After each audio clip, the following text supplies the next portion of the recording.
Council now has on its agenda the Council's decision on the Talbot Boys statue. I will be reading the Council's decision to you at this time.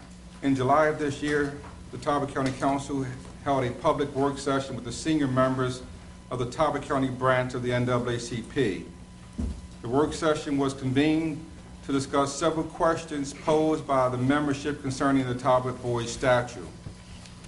First, it was questioned whether the Talbot Boys statue erected in 1916 to honor those Confederate soldiers from Talbot County told the full story of Talbot County's involvement in the Civil War. Secondly, the appropriateness of having a statue of a color bearer with a Confederate flag on the County Courthouse green. The NAACP's questions came on the heels of a tragic shooting on June 17, 2015 in Charleston, South Carolina, where a lone gunman slaughtered 9 innocent members of Emmanuel AME Church while they attended a Bible study. In the horrifying aftermath, it was revealed that the shooter had left several racist-filled messages as well as photographs of himself with the Confederate flag. First designed in 1861, the battle flag of the Confederate States of America, the Confederate flag has been a constant source of debate, honored and revered by some, while to others the flag casts a darker and more sinister image. The leadership of the NAACP not only came before the Council with questions, they also were prepared with recommendations. It is their position that the image of the Confederate color bearer is not suitable for the courthouse lawn and therefore recommends its removal and placement in a more appropriate setting. The second recommendation is for the commission of a group of citizens who would reasonably discuss the erection of a new statue depicting both the Union and Confederate soldiers. Over the past 5 months, the County Council has received comments from many of its citizens, as well as from people outside of the county. The comments came by email, by handwritten letter, by phone message, and by an open public comment session hosted by the Council in October. It was the sentiment of the Council to allow both the time and opportunity for all Talbot Countyans to fulfill their right to be heard. Some of the comments were only a few words, such as, "Let the statue stand," while other responses were several pages long, containing names and dates of historical events. Nearly all the emails received started by thanking the Council for holding the public comment session, and yet, while none relished in being in opposition, there was a genuine sense of appreciation to duty. While an overwhelming percentage of the comments centered around the principal issue at hand, which is a symbolic representation of the Confederate flag on public property, it was troubling that some comments received contains elements of intolerance. At last check, more Americans fought and died in the Civil War than all other American wars combined. The reason why these young men left their farms and towns to go off to war varied greatly. Perhaps some felt it was a sense of duty.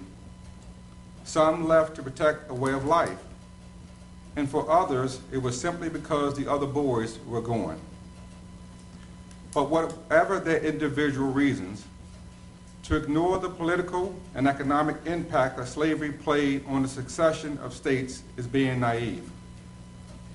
It has been 150 years since the last shot was fired in the battle between the states, and after the fighting stopped, the period of Reconstruction began.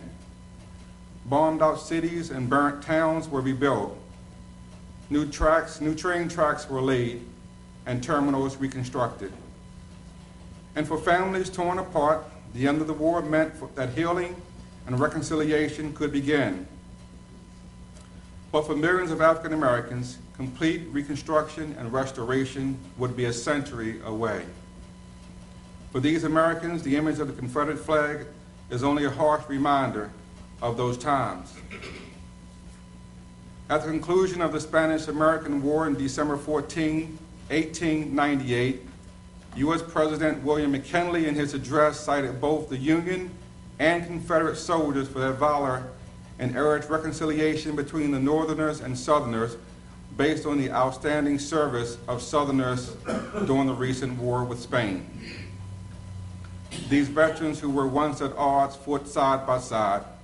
They wore the same uniform and fought under one united flag. President McKinley later called for a federal recognition of both the Union and Confederate soldiers because he considered them all to be Americans. After the killings in Charleston, many Americans were surprised to discover that under federal law, both the Union and Confederate soldiers are considered veterans and thereby are entitled to the same benefits, privileges, and protections.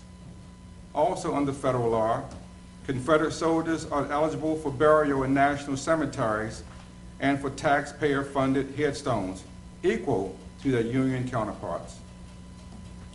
Government records show that the last Civil War veteran died in 1956, and the last known widow of the Civil War died in 2003 at the age of 93. What this council is now faced with is vastly different situation than what was dealt with in South Carolina, where the Confederate flag was flown on State House grounds.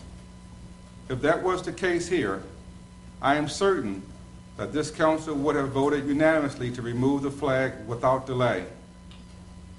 But this is a monument that commemorates those deceased Talbot Countyans who fought and died in battle.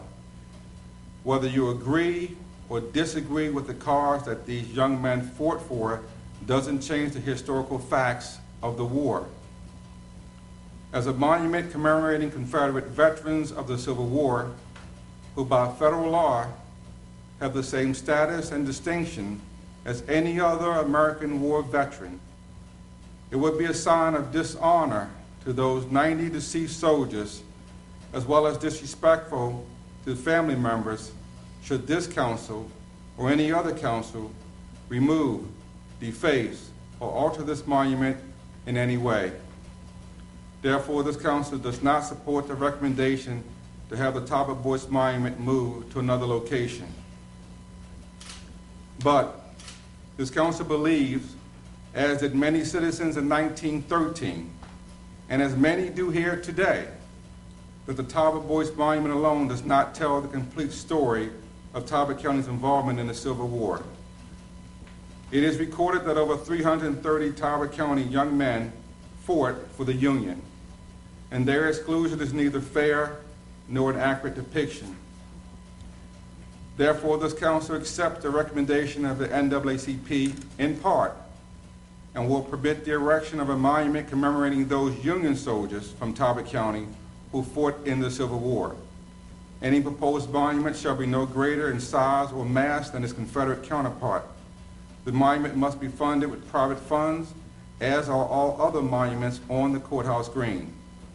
All proposals for a Union monument must be approved by the Talbot County Council. This council is cognizant that this decision will not sit well with everyone. Yet we hope that all sides are at least satisfied that your comments, suggestions, and opinions were given a full and complete consideration by this council. It has been said that life is not about trying to change one's thinking, but to have the freedom to express one's thoughts.